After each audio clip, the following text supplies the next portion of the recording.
Siguro ay nagtataka kayo kung bakit magkasama sa thumbnail sina Mar Rojas at Ayala Corporation Chairman Jaime Augusto Zobel de Ayala. Siguro nasa isip ninyo ngayon, kala ko ba Rojas Clan ang topic natin ngayon? Bakit may Ayala? Tama naman kayo, Rojas Clan o ang angkan na pinagmulan ni Mar Rojas at Philippine former President Manuel Rojas ang pag-uusapan natin ngayon. Bakit may Ayala? You will find out sa bidyong ito. Siyempre, mag-subscribe muna sa aming channel at huwag kalilimutang pindutin ang notification bell para lagi kang una sa mga mind-blowing facts, inspiring stories at life's tips and tricks na dito nyo lang mapapanood sa aming channel. Nagmula ang angkan ng mga Rojas kay Juan Pablo Arroyo Rojas. Nagkaroon ito ng 3 anak sa asawang si Juana de Baez Romero. Ang mga anak nito ay sina Raimundo Romero Rojas, isang pari, Dr. Mariano Maximo Rojas, ang sinasabing patriarch ng Zobel Ayala Rojas Soriano clan in the Philippines.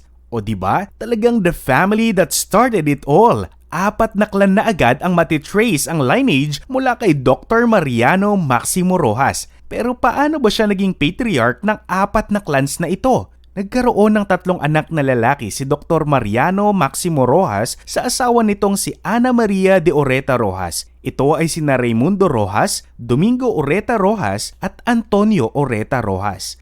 Nothing much is known about Raimundo Rojas, but for Domingo and Antonio Rojas, marami tayong makukwento dyan. Ang descendants ni Antonio at Domingo ay nakilala hindi lang pagdating sa business world, ngunit maging sa politika nag-iwan din ng marka. Siyempre, una nating nakilala si Domingo Oreta Rojas sa bidyong ito. And from that, we know that the Zobel de Ayala clan's riches started with the Rojas, Domingo Oreta Rojas at anak nitong si Margarita Rojas de Ayala. Bumili ng napakaraming lupain sa Laguna, Calatagan at Nasugbu, Batangas si Don Domingo noong early 1800s upang bumuo ng sarili niyang hasyenda. Dahil dito, isa si Don Domingo sa nag-pioneer ng pagtatanim ng tubo o sugar production. Noong binili ni Rojas ang Calatagan Estate noong 1837, inatasan niya si German Gaston, isang French na eksperto sa pagmamanage ng mga hasyenda na focused sa pagtatanim at produksyon ng tubo. Si Don Domingo rin na nag-develop ng Hacienda de Calawan in Laguna, where he cultivated sugarcane, cotton, coffee, and indigo. Siya rin nagmamay-ari ng nooy nag-iisang gunpowder factory sa buong Pilipinas.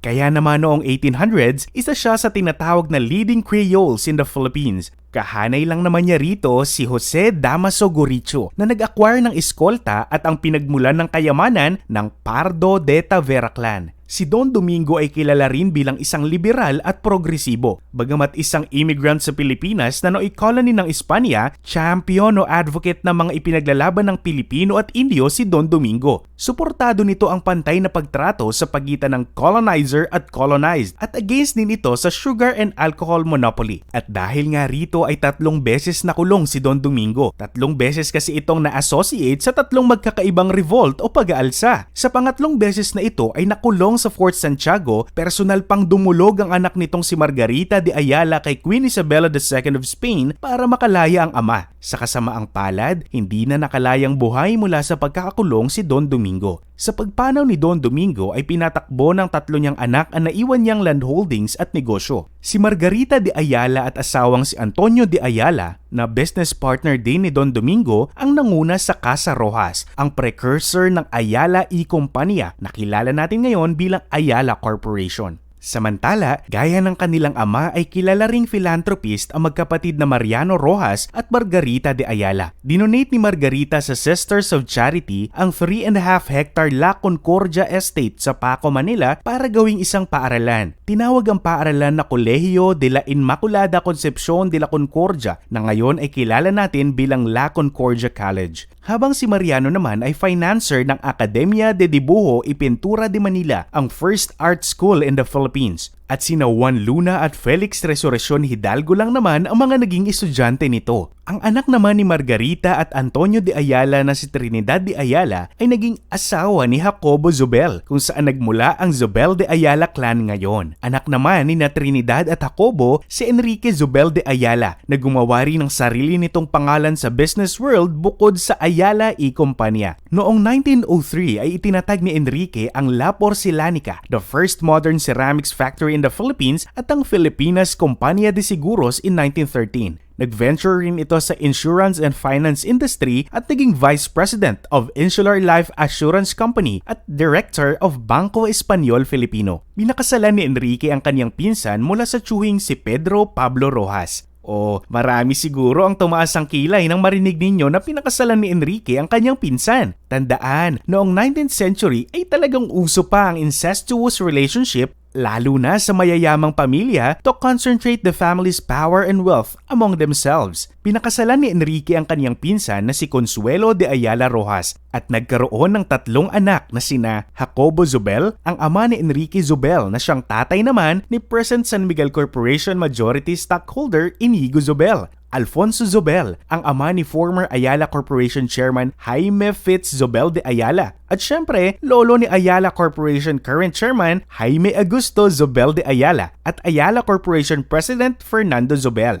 At si Mercedes del Carmen, ang napangasawa ni Colonel Joseph McMicking na siya nag-master plan ng Makati Business Center. Ngunit sa mga anak ni Don Domingo ay hindi lamang si Margarita at kaniyang pamilya ang mahilig at talento sa pagmamanage ng mga asyenda at family business. Ang anak ni Don Domingo na si Jose Bonifacio Rojas at mga descendants nito ay maibubuga rin pagdating dito. Si Jose Bonifacio Rojas, gaya ng kaniyang ama, ay bumili rin ng land holdings hindi lang sa Batangas at Laguna ngunit maging sa Maynila. In 1851, nabili nito ang Hacienda San Pedro de Makati mula sa mga Jesuits sa halagang 52,800 pesos. Ang Hacienda San Pedro de Makati ang kilala natin ngayon na Makati Business Center na may nagtataasang buildings at isa sa thriving financial district in the metro. Minana ng anak ni Jose Bonifacio na si Don Pedro Pablo Rojas ang halos lahat ng hacienda o land holdings ng pamilya, maging ang mga naunang inacquire na land holdings ni Don Domingo noong early 1800s. Kabilang sa mga minana nito ay ang hacienda ng pamilya Rojas sa Calatagan, Nasugbu, Calauan, Laguna at maging ang Hacienda de San Pedro de Makati dahil bata pa lamang ay nakitaan na ito ng kanyang ama ng talento at hilig sa pagmamanage ng kanilang mga hacienda. Si Don Pedro ang katulong ni Don Jose Bonifacio sa pagmamanage ng kanilang wine distillery at rice and sugar plantation sa Nasugbu, Batangas. Dahil sa laki ng landholding ng pamilya sa Nasugbu, sinasabing ang bahay ng mga Rojas ang pinakamaganda at magarang bahay sa Nasugbu noong kanilang panahon. Ngunit hindi lang dito nakilala si Don Pedro at mga Rojas. Sa Nasugbu ay nakilala siya bilang Don Perico na nagpo-fund ng schools at simbahan. Isa sa simbahang naitayo dahil kay Don Perico ay ang chapel ng Barangay Look sa Nasugbu. Dahil dito, tinawag ni Manuel Sastron, isang Spanish author and government official na the great protector of the interest of his people at His Excellency si Don Pedro. Kasama sa itinatag ni Don Pedro ang Central Azucarera de San Pedro sa Barangay Lumbangan, Nasugbu. Ang Central Azucarera na ito ang naging pinakamalaking sugar miller sa bansa noong kanilang panahon. And believe it or not, may pahanggang ngayon ay isa pa rin ito sa leading sugar miller sa bansa. Napangasawa ni Don Pedro ang kanyang pinsan na si Carmen de Ayala Rojas, anak ng kanyang tita na si Margarita Rojas de Ayala at ni Antonio de Ayala. Nagkaroon sila ng 5 anak at ang mga anak na ito ang naging precursor ng Zobel de Ayala, Rojas, Soriano clan in the Philippines. Nang pumanaw si Don Pedro ay hinati ni Carmen de Ayala Rojas ang kanilang hacienda sa kanilang mga anak at apo. Nabanggit na natin kanina na ang anak ni Don Pedro na si Consuelo Rojas ang napangasawa ni Enrique Zobel na silang great-grandparents ng current generation ng Zobel de Ayala. Si Mercedes McMicking ang nakatanggap ng Hacienda de San Pedro de Makati, habang ang Hacienda de Calatagan sa Calatagan, Batangas ay hinati sa magkapatid na Jacobo at Alfonso Zobel. Ang Hacienda Bigaa ay napunta kay Jacobo at Hacienda Balbatica naman ang kay Alfonso. Ang hacienda naman ng pamilya sa Nasugbu at ang Central Azucarera de San Pedro ay minana ni Antonio Ayala Rojas. Under the management ni Antonio Ayala ay mas lumago ang Central Azucarera de San Pedro na mas kilala na ngayon bilang CADP. Up to this day ay Rojas family pa rin ang nagmamanage ng CADP under the leadership of Pedro Rojas, apo ni Antonio Ayala Rojas sa anak nitong si Eduardo Gargolio Rojas. At present, nag-ooperate under the Rojas and Company Incorporated ang CADP. Kasama sa pagmamay-ari ng pamilya ang Rojas Holdings Incorporated na siyang humahawak ng sugar milling business ng pamilya. Bukod sa Central Azucarera de San Pedro, nabili rin ng pamilya Rojas mula sa Inchausti at Elizalde family ang Central Azucarera de la Carlota in Negros. Under pa rin ng Rojas Holdings Incorporated, pagmamayari rin ng pamilya ang first bioethanol facility in Southeast Asia, ang San Carlos Bioenergy Incorporated. Bukod sa tubo o asukal, mayroon ding coconut plantation and coconut products production company ang mga Rojas to the Rojas Sigma Agri Ventures Incorporated. May interest din ng pamilya sa real estate through the Roxaco Land Corporation na siyang leading real estate developer sa Nasugbu at Balayan, Batangas.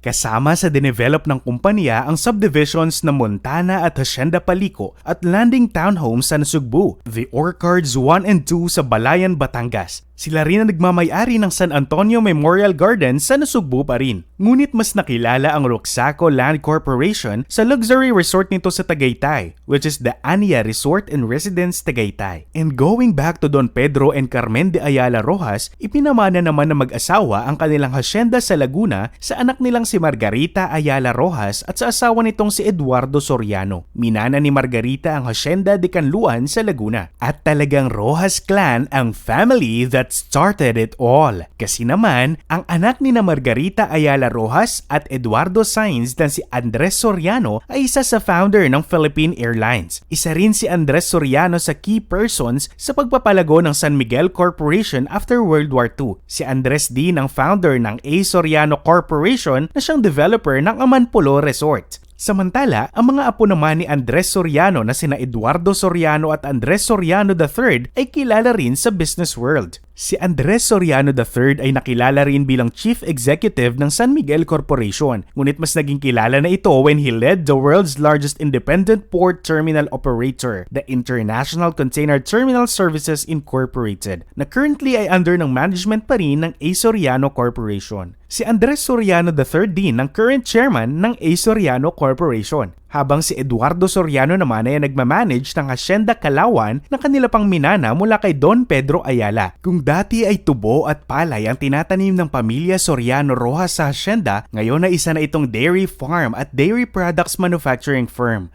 Currently, si Eduardo Soriano rin ang Vice Chairman ng A. Soriano Corporation. And this is how we end the Domingo Oreta Rojas line. But wait, syempre hindi pa tayo rito nagtatapos. Hindi pa nasasagot ang tanong nyo sa kung ano nga ba ang connection ni President Manuel Rojas at Mar Rojas sa mga Zobel de Ayala at maging sa mga Rojas ng Rojas and Company Incorporated. Kung inyong natatandaan ay nabanggit ko kaninang mayroon pang isang kapatid, si Don Domingo Oreta Rojas. Ito ay si Antonio Oreta Rojas. Nabanggit din kanina na hindi lang sa business nakilala ang descendants o angkan ng patriarch ng Zobel Ayala Rojas Soriano clan. Maging sa politika ay talagang tumatak sa atin ang apelidong Rojas. Mas nakilala pa nga ata ang Rojas clan dahil sa descendants ni Antonio Oreta Rojas. Si Antonio Oreta Rojas ay ang administrator ng Ayala Hacienda sa Capiz noong 1850s. Kaya naman sa Capiz ito nakabuo ng pamilya at sa Capiz na rin nagmula ang mga descendants nito. 5 sa naging descendants ni Antonio Oreta Rojas ay pumasok sa politika. Ang apo nito na si Felix Rojas E. Hernandez ay ang ikalawang naging mayor ng Manila. Si Felix ay anak ni Felix Arroyo Rojas at Concha Hernandez. Bago naging Manila Mayor, sumabak muna ito sa pagmamanage ng hacienda at negosyo ng mga Rojas. Nagtapos ito ng kursong Civil Engineering sa Spain at mayroon din itong law degree mula sa University of Santo Tomas. At dahil siya isang civil engineer, habang kumukuha ng law sa UST ay nagtatrabaho rin ito sa Compañía de Tranvías, ang transportation company ng kanyang pinsang si Trinidad Rojas Ayala at asawa nitong si Jacobo Zobel. Taong 1894 ay nakamit nito ang kanyang law degree. Dahil siya ay naging ganap na abogado, naging judge siya sa Court of Appeals taong 1904 at sa sumunod na taon ay tuluyan na nga itong naging Mayor of Manila.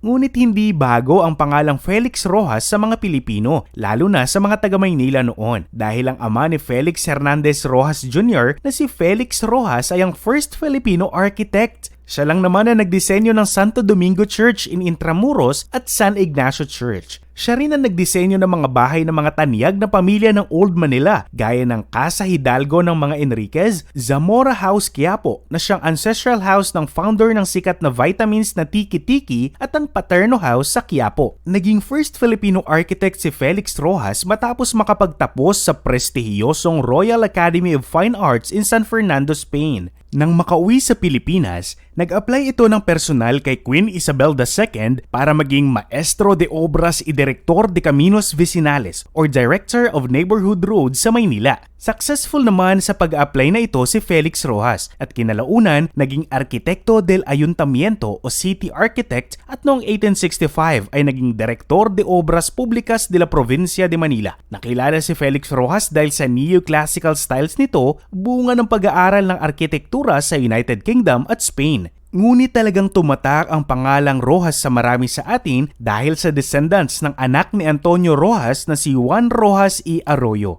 Second great-grandfather ni Philippine former President Manuel Quezon si Juan Roxas. At syempre, fourth great-grandfather niya si Antonio Roxas. Si Manuel Roxas ipinanganak bilang Manuel Acuña Roxas noong Enero 1, 1892 sa Capiz kina Gerardo Roxas Sr. at Rosario Acuña ay isang politiko at ang ikalimang pangulo ng Pilipinas. Gumampan siya ng mahalagang papel sa laban ng bansa para sa kalayaan mula sa kolonyal na pamamahala ng Amerika at nagkaroon ng malaking ambag sa politikal na kalagayan ng bansa. Nagsimula si Roxas sa kanyang karera sa politika noong 1917 bilang konsehal ng munisipyo ng Capiz at kinalaunan naging governor ng probinsya mula 1919 hanggang 1921. Na-elect na rin siya sa House of Representatives kung saan siya ay naging Speaker of the House for 12 years. Umupo rin ito bilang Secretary of Finance at Chairman of the National Economic Council. Taong 1941 nga ay successful itong nakaupo sa Senado. Ngunit hindi ito nagtagal dahil pagputok ng World War II sa Pilipinas, imbes na gampanan nito ang kanyang role bilang senador, naging Lieutenant Colonel ito and later a Brigadier General under the US State Army. Sa kaniyang posisyon na ito, siya ay naging isang liaison officer sa pagitan ng Commonwealth Government at US State Army laban sa mga Hapon.